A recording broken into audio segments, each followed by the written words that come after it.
The complete work of Swami Vivekananda, video 32.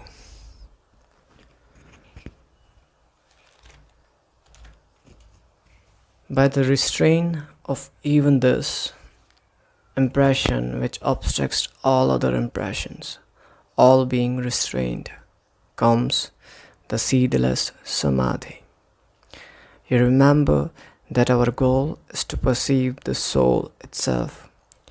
We cannot perceive the soul because it has got mingled up with nature, with the mind, with the body. The ignorant man thinks his body is the soul. The learned man thinks his mind is the soul. But both of them are mistaken. What makes the soul get mingled up with all this? Different waves in the chitta rise and cover the soul. We only see a little reflection of the soul through these waves. So, if the wave is one of anger, we see the soul as angry. I am angry, one says. If it is one of love, we see ourselves reflected in that wave and say we are loving. If that wave is one of weakness and the soul is reflected in it, we think we are weak. These various ideas come from these impressions, these samskaras covering the soul.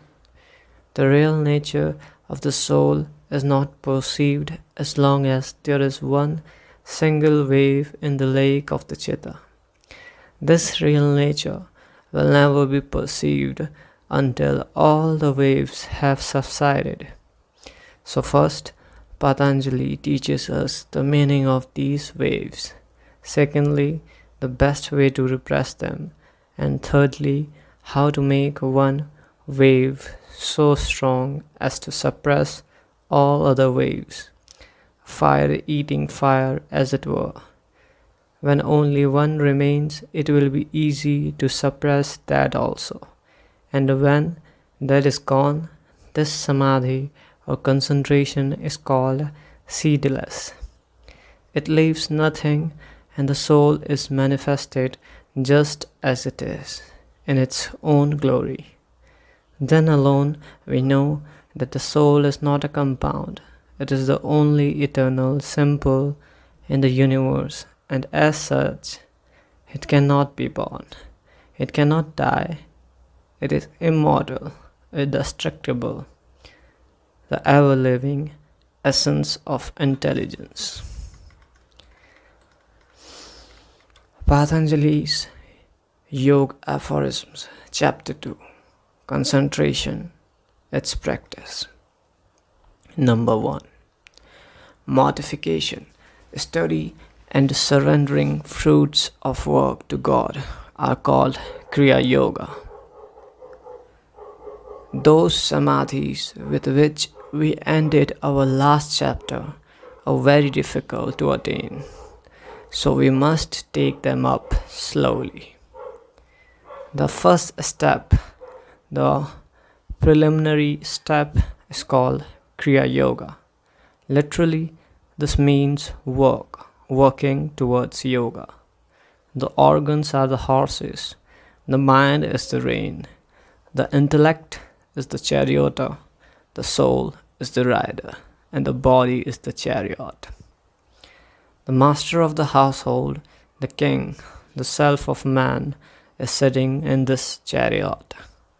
If the horses are very strong and do not obey the rein, if the charioteer, the intellect, doesn't know how to control the horses, then the chariot will come to grief.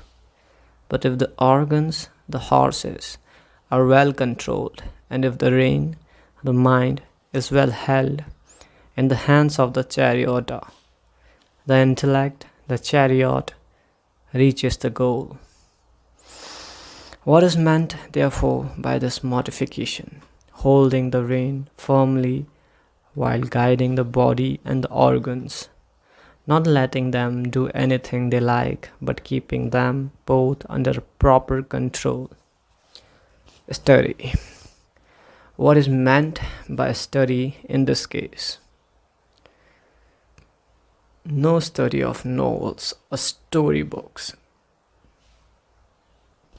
but study of those works which teach the liberation of the soul. Then again, this study doesn't mean controversial studies at all. The yogi is supposed to have finished his period of controversy. He has had enough of that and has become satisfied. He only studies to intensify his convictions. Vada and Siddhanta. These are the two sorts of scriptural knowledge. Vada, the argumentative, and Siddhanta, the decisive. When a man is entirely ignorant, he takes up the first of these, the argumentative fighting and reasoning pro and con. And when he has finished that, he takes up the Siddhanta, the decisive, arriving at a conclusion. Simply arriving at this conclusion will not do. It must be intensified. Books are infinite in number and time is short. Therefore, the secret of knowledge is to take what is essential. Take that and by to live up to it. There is an old Indian legend that if you place a cup of milk and water before a Raja Hamsa, swan, he will take all the milk and leave the water. In that way, we should take what is of value in knowledge and leave the dross. Intellectual gymnastics are necessary at first.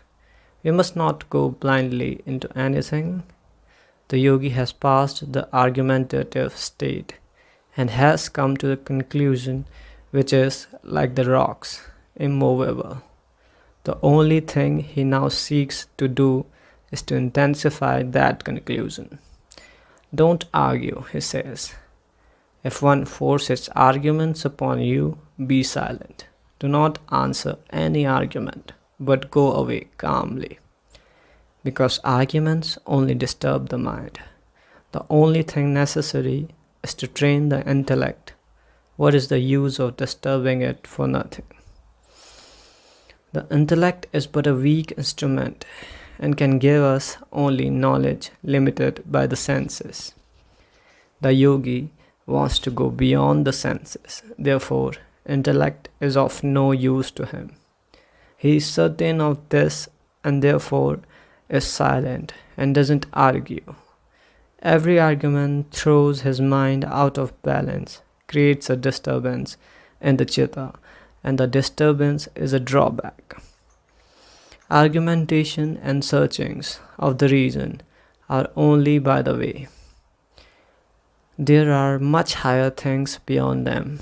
The whole of life is not for schoolboy fights and debating societies. Surrendering the fruit of work is good.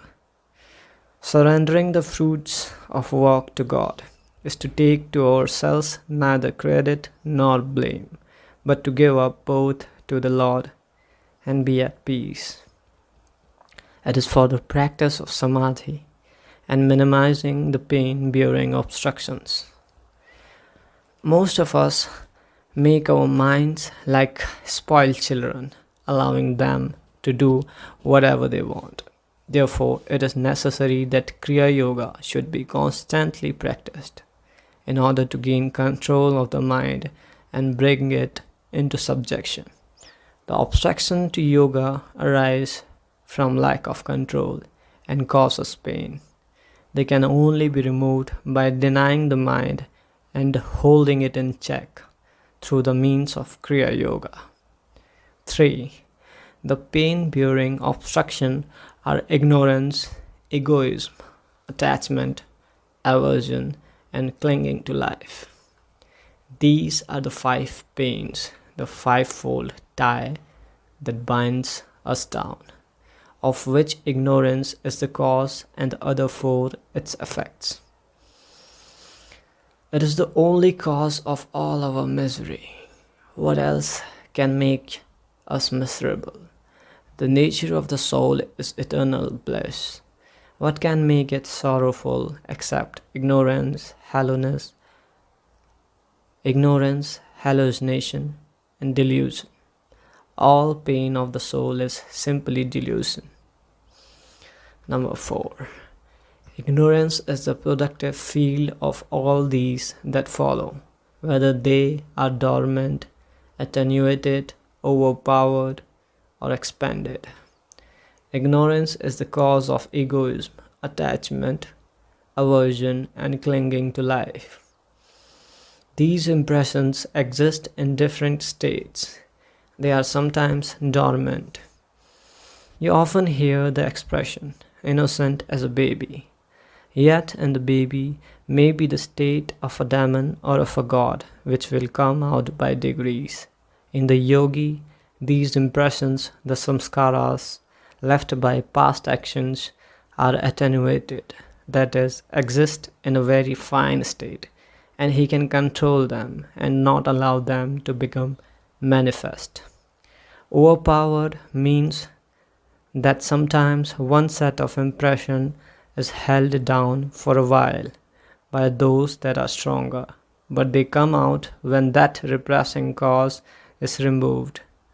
The last state is expanded, when the samskaras, having helpful surroundings, attain to a great activity, either as good or evil. Ignorance is taking the non-eternal, the impure, the painful, and the non-self for the eternal, the pure, the happy, and the Atman, or self, respectively. All the different sorts of impressions have one source, ignorance. We have first to learn what ignorance is. All of us think I am the body and not the self, the pure, the effulgent, the ever blissful, and this is ignorance. We think of man and see man as body. This is the great delusion.